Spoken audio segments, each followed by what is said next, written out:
बिस्मिल्लाहिर्रहमानिर्रहीम ला इलाहा इल्लल्लाह मुहम्मद रसूलुल्लाह। अस्सलामु अलैकुम दोस्तों, सुनाओ की हाल चाल है, ठीक हो? अज इस लैन का एक टैंपरेचर कंट्रोलर वो असी खोल के चेक करते हैं।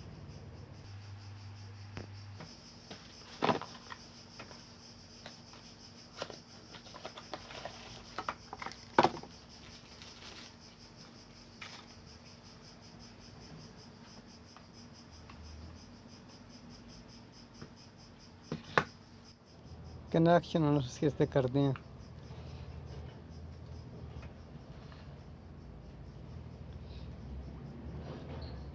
पावर सप्लाई देनी है, जोड़ जे एक ला के अगर जो कंप्रैसर वाले पॉइंट ते देनी है तार, उसका भी नाल ही जोड़ ला लेने।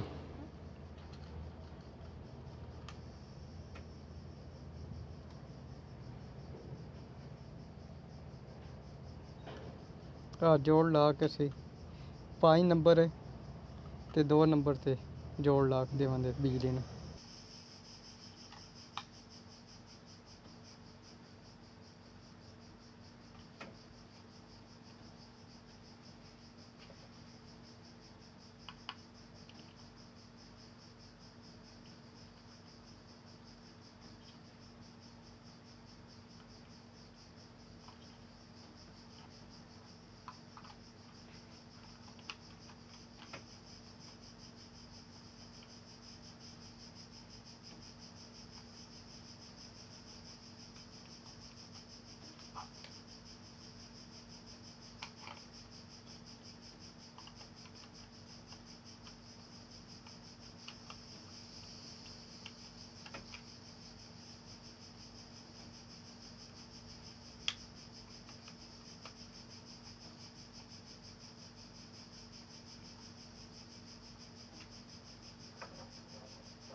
दूसरी तार असी जोड़ बाहर ला लिया, नाले इसमें देवांगे पावर सप्लाई दूसरे पॉइंट ते।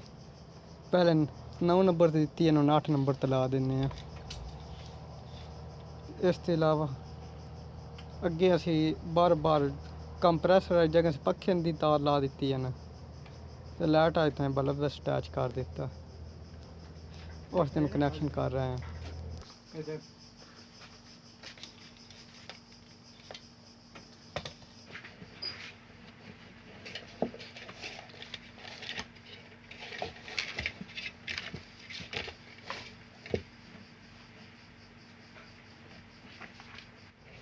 इसकी बैक साइड जितने तार के कनैक्शन होंगे हैं, तार के कनैक्शन कर रहे हैं।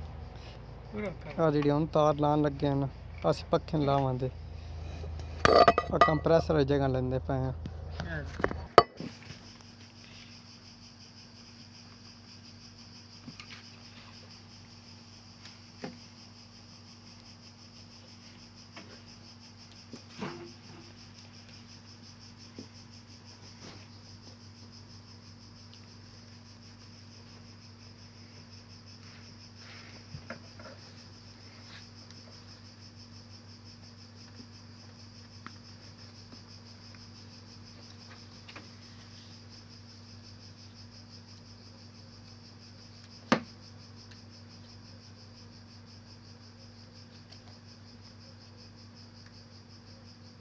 वायरिंग असी इसकी कर दी है, वायरिंग साड़ी कंप्लीट हो गई है।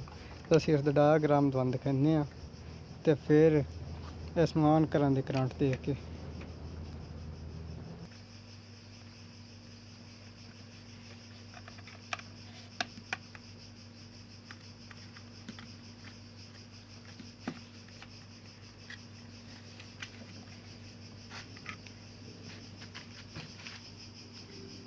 लास्ट पिछली कौन है बोल रही दोस्तों। आ डायग्राम बनाया, आ जेड़ा बिजली वाला प्लग असी लावांगे, आ साडा न्यूट्रल है, आ जेड़ा फेस है। न्यूट्रल में असी सप्लाई देनी है, आ पावर सप्लाई लिखिया 9 नंबर ते न्यूट्रल ला दिते, ਆ ਦੂਸਰਾ ਜਿਹੜਾ ਸਾਡਾ ਫੇਸ ਹੈ ਉਹ 8 ਨੰਬਰ ਤੇ ਲੱਗ ਗਿਆ। ਤੇ ਫਿਰ ਜਿਹੜਾ ਨਿਊਟਨ ਅਸੀਂ ਆ ਡਾਇਰੈਕਟ ਲਿਆ ਕੇ ਆ ਬਲਬ ਨੂੰ ਦੇ ਦਿੱਤਾ, ਉੱਥੋਂ ਡਾਇਰੈਕਟ ਸਾਡਾ ਕੰਪਰੈਸਰ ਤੇ ਚਲਾ ਗਿਆ। 6 ਨੰਬਰ ਤੇ ਅਸੀਂ ਸੈਂਸਰ ਲਾਇਆ। ਸੈਂਸਰ ਜਿਉਂ ਟੈਂਪਰੇਚਰ ਸਾਡਾ ਪੂਰਾ ਹੋ ਜਾਏਗਾ ਨਾ, ਸੈਂਸਰ ਜਿਹੜਾ ਸਾਡੀ ਇਸ ਕੰਪਰੈਸਰ ਦੀ ਬਿਜਲੀ ਜਿਹੜੀ ਕੱਟ ਆਫ ਹੋ ਜਾਣੀ ਆ। ਆ ਸਾਡਾ 1 ਤੇ 2 ਨੰਬਰ ਜਿਹੜਾ ਪੁਆਇੰਟ ਹੈ ਨਾ, ਉਹ ਸਾਡਾ ਕੰਪਰੈਸਰ ਦਾ। ਆ ਪਾਵਰ ਸਪਲਾਈ ਇੱਥੇ ਜਿਸ ਨੂੰ ਦਿੱਤਾ ਨਾ ਫੇਸ ਇੱਥੇ ਅਸੀਂ ਜੋੜ ਲਾ ਕੇ 5 ਨੰਬਰ ਤੇ ਦੇ ਦਿੱਤਾ ਲਾਈਟ ਵਾਸਤੇ। ਆਹ ਪੁਆਇੰਟ ਜਿਸ ਟਾਈਮ ਇੱਥੇ ਅਟੈਚ ਹੁੰਦਾ ਨਾ, ਲਾਈਟ ਤੇ ਸਾਡੀ ਬਿਜਲੀ ਆ ਜਾਣੀ ਆ। ਇਸ ਪੁਆਇੰਟ ਸਾਡੇ ਇੱਥੇ ਅਟੈਚ ਹੋਣਾ ਤੇ ਸਾਡਾ ਕੰਪਰੈਸਰ ਚਾਲੂ ਹੋ ਜਾਣਾ। ਫੇਸ ਅਸੀਂ 5 ਨੰਬਰ ਤੇ ਦੇ ਦਿੱਤਾ ਲਾਈਟ ਵਾਸਤੇ, 2 ਨੰਬਰ ਤੇ ਸਾਡਾ ਫੇਸ ਆ ਗਿਆ ਕੰਪਰੈਸਰ ਵਾਸਤੇ। ਸੈਂਸਰ ਦਾ ਸਾਡਾ ਇਸ ਨੂੰ ਇੱਥੇ ਅਟੈਚ ਹੋ ਜਾਣਾ, ਅਟੈਚ ਹੋਣਾ ਸਾਡਾ ਕੰਪਰੈਸਰ ਜਿਹੜਾ ਆਨ ਹੋ ਜਾਣਾ। ਫਿਰ ਸਾਡੀ ਕੂਲਿੰਗ ਜਿਸ ਟਾਈਮ ਮੁਕੰਮਲ ਹੋ ਜਾਣੀ ਹੈ ਨਾ, ਸੈਂਸਰ ਸਾਡੇ ਇਸ ਦਾ ਕੱਟ ਆਫ ਕਰਾ ਦੇਣਾ। ਫਿਰ ਸਾਡੀ ਜਿਹੜੀ ਨਾ ਬਿਜਲੀ ਕੱਟ ਆਫ ਹੋ ਜਾਣੀ ਹੈ ਕੰਪਰੈਸਰ ਦੀ। ਤੁਹਾਡੇ ਆ ਸਾਡਾ ਡਾਇਆਗ੍ਰਾਮ ਹੈ। ਇਸ ਦਾ ਕੋਈ ਇਤਨਾ ਮੁਸ਼ਕਿਲ ਕੰਮ ਨਹੀਂ। ਇਹਦੀ ਸੈਟਿੰਗ ਅੱਗੇ ਹੁੰਦੀ ਹੈ, ਜਿਤਨੇ ਤੇ ਆਪਰੇਟ ਕਰਨਾ ਹੋਏ ਟੈਂਪਰੇਚਰ ਜਿਹੜਾ ਸੈੱਟ ਕਰਨਾ ਹੋ ਜਾਂਦਾ। ਟੈਂਪਰੇਚਰ ਕੰਟਰੋਲਰ ਆ ਸਾਡਾ।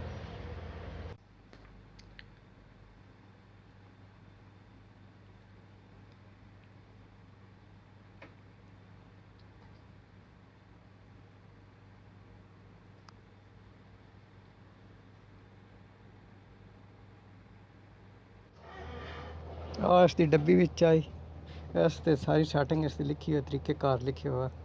ਜਿੱਥੋਂ ਨਾ ਸਮਝ ਆਏ ਤੁਸੀਂ ਪੜ੍ਹ ਕੇ ਤਾਂ ਆਪ ਹੀ ਖੁਦ ਹੀ ਸੈਟਿੰਗ ਕਰ ਸਕਦੇ ਹੋ।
लग गई।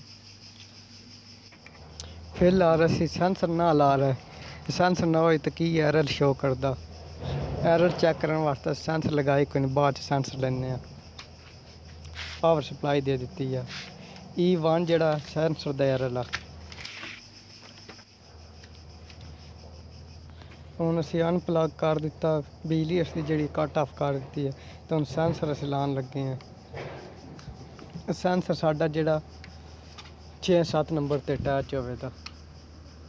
ਸੈਂਸਰ ਅਟੈਚ ਕਰਕੇ ਤੇ ਫਿਰ ਫਰਿੱਜ 'ਚ ਰੱਖ ਕੇ ਇਹਦੀ ਚੈਕਿੰਗ ਕਰਾਂਦੇ।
टाइम चालू कर।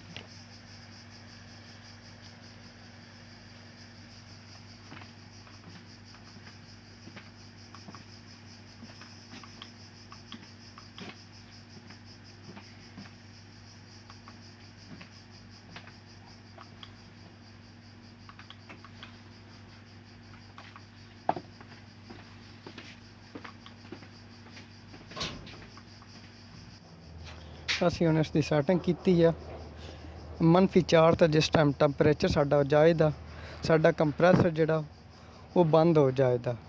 ਫਿਰ ਜਿਸ ਟਾਈਮ -2 ਤਾਂ ਆਏਦਾ, ਫਿਰ ਸਾਡਾ ਆਨ ਹੋ ਜਾਏਦਾ ਕੰਪਰੈਸਰ।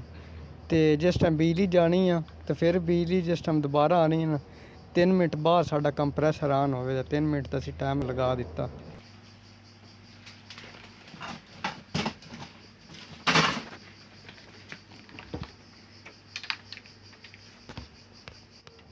ਫਰਿੱਜ ਦੇ ਅੰਦਰ ਅਸੀਂ ਟੈਂਪਰੇਚਰ ਸੈਂਸਰ ਦਾ ਸਿਰਾ ਰੱਖ ਦਿੱਤਾ ਤੇ ਹੁਣ ਟੈਂਪਰੇਚਰ ਦਵਾਨ ਘੜੀ ਤਾਂ ਸ਼ੋ ਹੋ ਸੀ। ਆ 22 ਦਾ ਟੈਂਪਰੇਚਰ 19 ਹੋ ਗਿਆ ਸਾਡਾ। ਟੈਂਪਰੇਚਰ ਹੁਣ ਸਾਡਾ ਡਾਊਨ ਹੋ ਰਿਹਾ, 17 ਤੇ ਆ ਗਿਆ।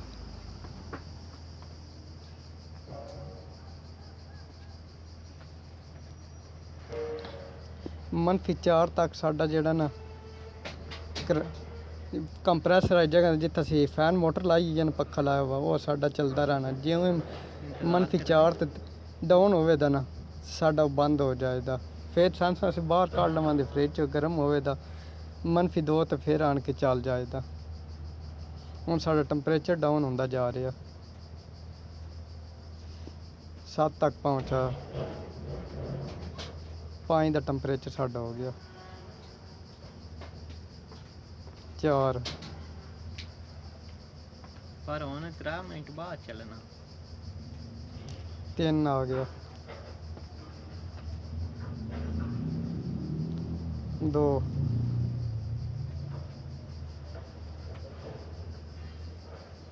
0 -1 हो गया साडा फैन चल रहा -2 हो गया हुण -4 तो जायदा साडा फैन रुक जायदा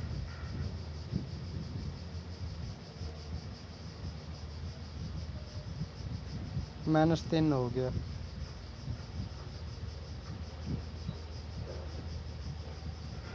जितना टैंपरेचर उत्ते सैट किया उत्ते पहुँचाया माइनस हुण साडा फैन रुक गया हुण इस बटन नाल साडी लाइट ऑन होनी है